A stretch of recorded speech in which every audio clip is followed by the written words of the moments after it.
everyone always has a fascination of Nürburgring and all the lap times and, you know, what each car can do and the rankings and so on. And I have now, this is the third time I've been to Nürburgring.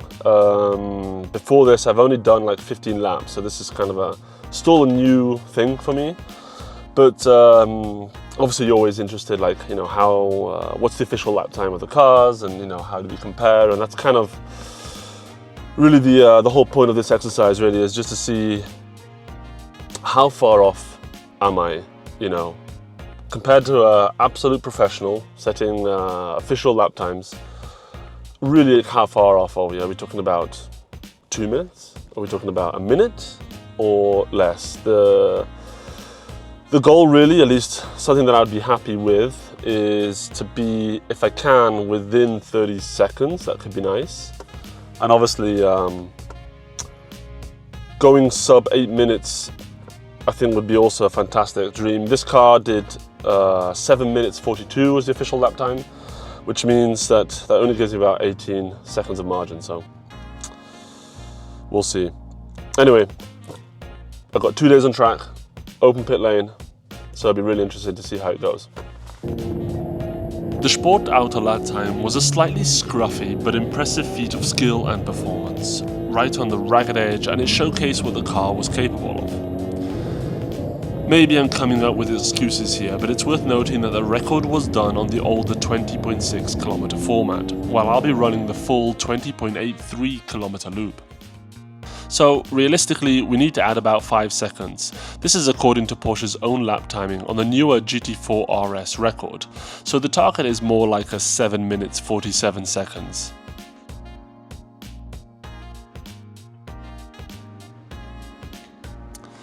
I'd been practicing the track on Gran Turismo Sport with my trusty old PlayStation 4, and after setting up the car to be as representative as possible, I was surprised just how close I was getting to the real record, which got me a little bit worried.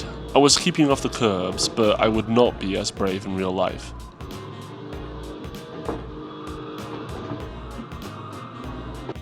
The GT4 is essentially stock, apart from performance friction discs and pads. In fact, I replaced the rears right before heading to the track, and the wing is higher with some taller risers.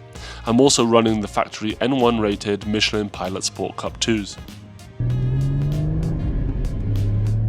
We were blessed with perfect conditions, and I could begin familiarizing myself with the track again.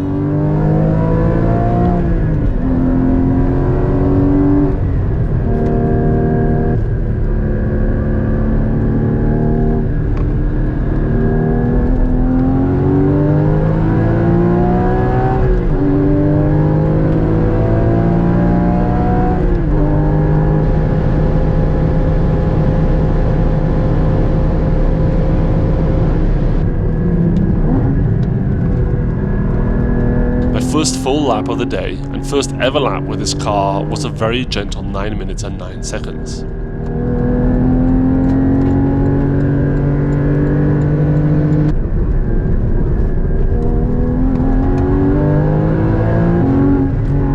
And then the second ever lap was at 8:42, so I certainly had my work cut out.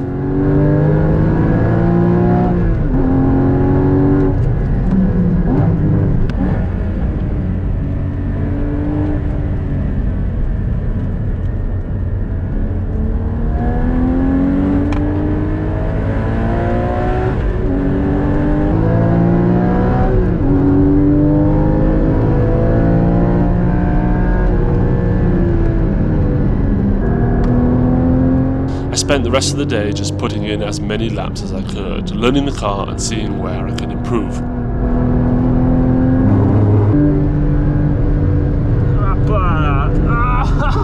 What the compression, dude, is insane! I ran with the ESC and TC on for the entire 2 days, as I didn't really feel like it was kicking in that often, and to be honest, if there's ever a track where you'd be happy to have a safety net, it's the Nordschleife.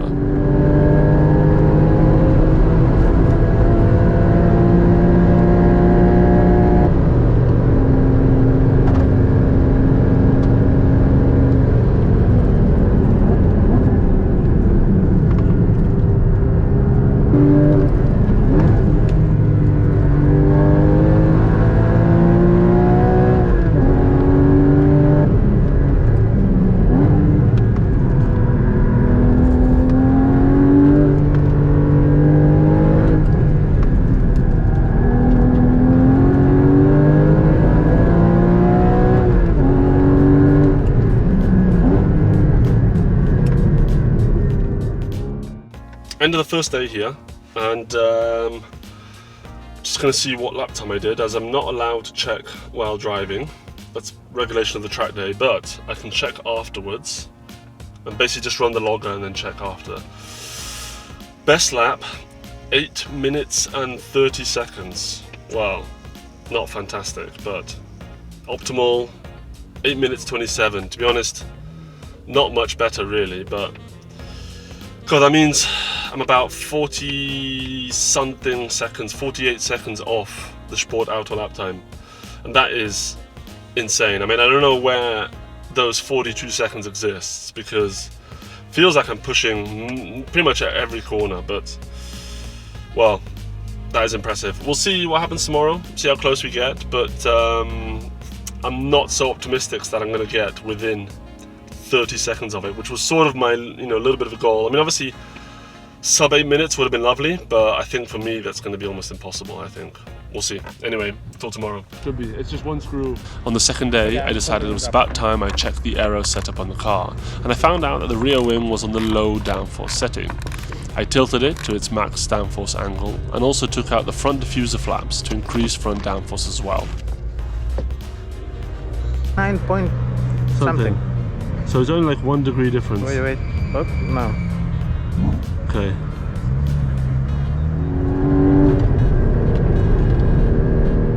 It had rained overnight, so the track was still wet for a few hours in the morning, but a dry line was quickly developing, and I was able to continue practicing and improving my pace.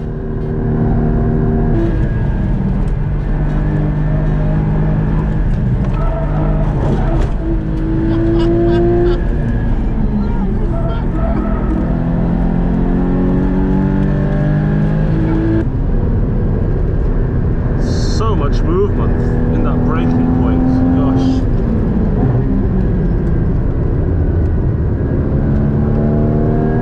I couldn't say if the increased aero was making any difference that I would be able to notice, but my pace was getting even faster and I felt more confidence in pushing the car.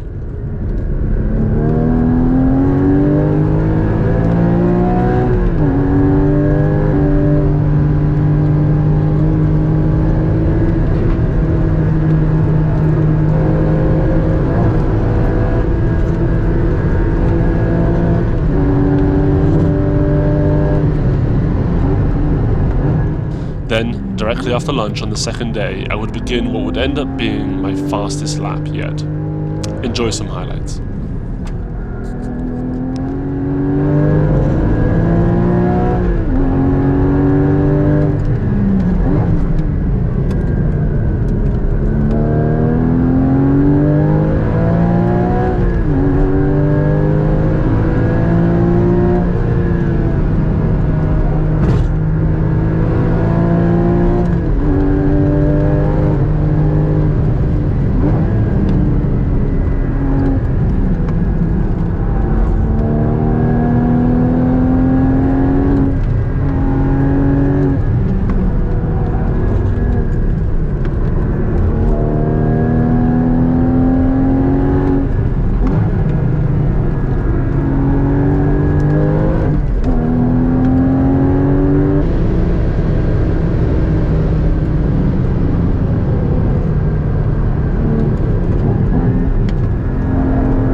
best I can do, I think. Gosh, I mean, without taking unnecessary risks, that is the limit for me, personally.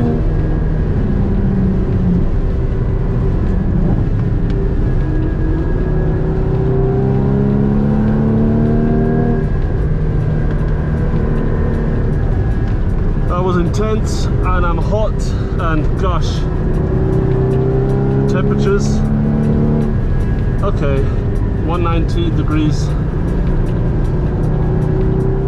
Well, that's it for the 2 days. I tried to push what was reasonable and safe, and I think the last few seconds to gain, I think it almost wasn't worth it. I think that comes with more speed and confidence and smoothness, I think, as well. In the end, it was at 8:04.47. That was the official recorded fastest lap, and a optimal lap of 8:03.58. So there's a couple of seconds there, and I know there's a few seconds in other areas, I'm sure, but that's it's about as good as it's going to get. I was really hoping to go below 8 minutes, but we'll have to try next time, and yeah, see how it goes. Anyway, I hope you enjoyed, and this won't stop. It will continue, and I'm sure with experience, as I learn the track, I mean, like I mentioned at the beginning of the video, when I came here, I'd only done 15 laps, and this is the third time I come here, so I'm sure there's a lot to learn, and we'll get progressively faster, so we'll see. Anyway, super happy, I think, and yeah, we'll leave it as that. There you are. That's the time. Until next time.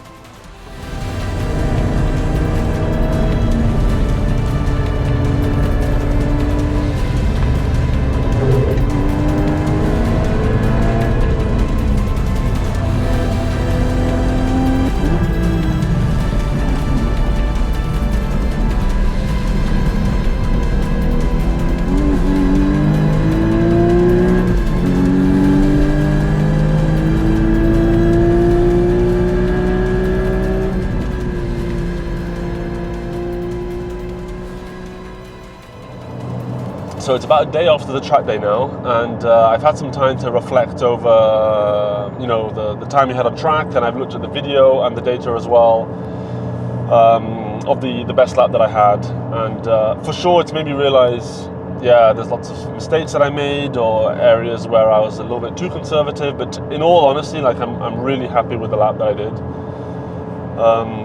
To be within 20 seconds of the record for this car, obviously, is something that I'm very happy about. But nonetheless, you're going to look at things and analyse where you could have gone better and so on. But all in all, on the last day, there were some yellow flags in the afternoon.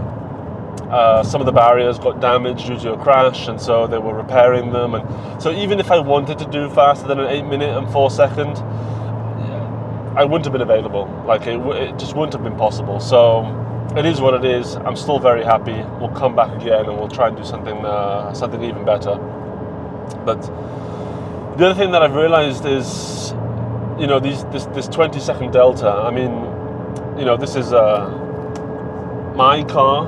I'm not, you know, the person who did the record obviously doesn't really have the same mechanical sympathy that maybe I might have, or maybe not have, according to some people. They're just out going for a full record lap. So they're obviously taking a lot more risks and cutting areas and so on that I probably am not really in the position to do so. Second thing, they're on fresh tyres, the optimal conditions, and obviously had time to practice, and obviously they are professional drivers. I mean, that's kind of really that is their job. So I guess to conclude really this first part, because I will do future parts if I get more opportunities to go back to the track. You know, an amateur can get realistically within 20 to 30 seconds of a record lap with reasonable amount of practice. And yeah, after that first day, you know, I was really a little bit sort of not disappointed, but like dejected, you know, I was over a minute off, and I thought, gosh, it already felt like I was pushing. You know, I did like an 8:43 or something. But I just didn't realize, you know, how much I would still be able to learn the track and improve, and I was able to then shave 40 seconds off actually for really what seemed an impossible task at the time. So it's certainly possible. Anyway, we'll be back, and I would like to go to sub 8. We're so close, and on the lap that I looked, there was easily a few seconds of silly mistakes that I made.